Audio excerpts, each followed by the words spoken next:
श्री सत्यनारायण भगवान की जय। श्री सत्यनारायण भगवान की जय। श्री सत्यनारायण भगवान की जय। प्रथम अध्याय। व्यास जी ने कहा, एक समय नैमिषारण्य तीर्थ में शौनकादि 88,000 ऋषियों ने पुराण वेत्ता श्री सुत जी से पूछा, हे सुत जी, इस कलयुग में वेद विद्या रहित मनुष्यों को प्रभु भक्ति किस प्रकार मिलेगी तथा उनका उद्धार कैसे होगा। हे मुनि श्रेष्ठ, कोई ऐसा व्रत अथवा तप कहिए जिसके करने से थोड़े ही समय में पुण्य प्राप्त हो तथा वनवांछित फल भी मिले। ऐसा कथा सुनने की हमारी प्रबल इच्छा है।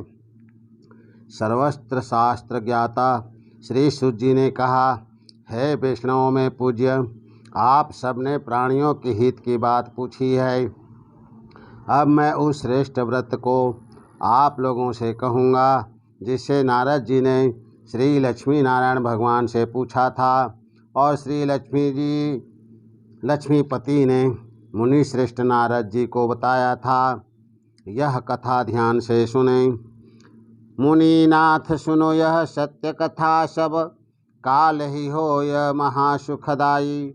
भवताप हरे और मनोरथ पूर्ण करे सुख संपत्ति की अधिकाई।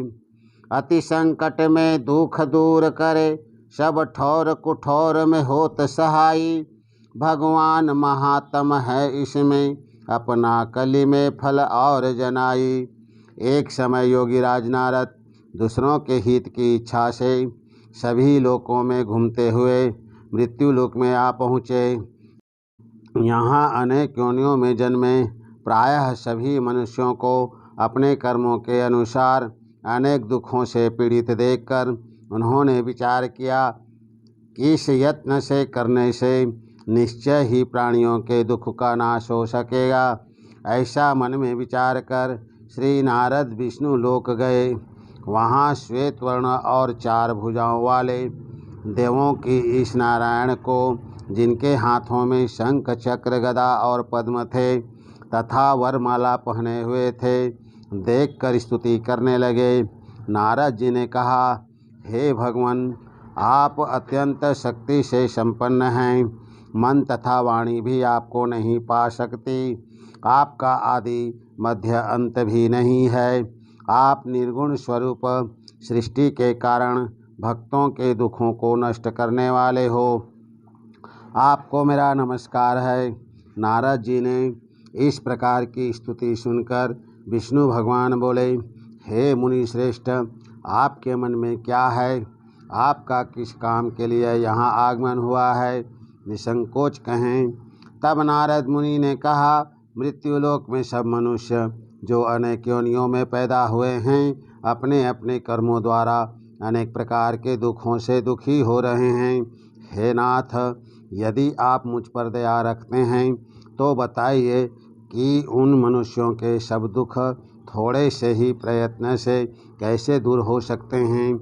श्री विष्णु भगवान ने कहा, हे नारद, मनुष्यों की भलाई के लिए तुमने यह बहुत अच्छा प्रश्न किया है। इस व्रत के करने से मनुष्य मोह से छुड़ जाता है। वह व्रत मैं तुमसे कहता हूँ, सुनो। बहुत पुण्य देने वाला, स्वर्ग तथा मृत्यु लोक दोनों में दुर्लभ एक उत्तम व्रत है, जो आज मैं प्रेमवश होकर तुमसे कहता हूँ। श्री सत्यनारायण भगवान का यह व्रत विधि विधान पूर्वक संपन्न करके मनुष्य इस धरती पर सुख भोग कर मरने पर मोक्ष को प्राप्त होता है।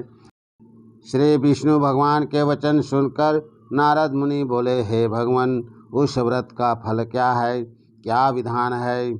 इससे पूर्व किसने यह व्रत किया है और किस दिन यह व्रत करना चाहिए? कृपया मुझे विस्तार से बताएं। श्री विष्णु भगवान ने कहा, हे नारद, दुख शोक आदि दूर करने वाला यह व्रत सब स्थानों पर विजय करने वाला है। भक्ति और श्रद्धा के साथ किसी भी दिन मनुष्य सत्यनारायण भगवान की संध्या के समय ब्राह्मणों और बंधुओं के साथ धर्म परायण होकर पूजा करे। भक्ति भाव से नैवेद्य केले का फल, शहद, घी, शक्कर अथवा गुड़, दूध और गेहूं का आटा सवैया लेवे। इन सबको भक्ति भाव से भगवान को अर्पण करे।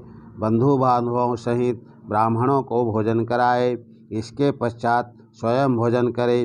रात्रि में नित्य गीत आदि का आयोजन कर श्री सत्यनारायण भगवान का स्मरण करता हुआ समय व्यतीत करे।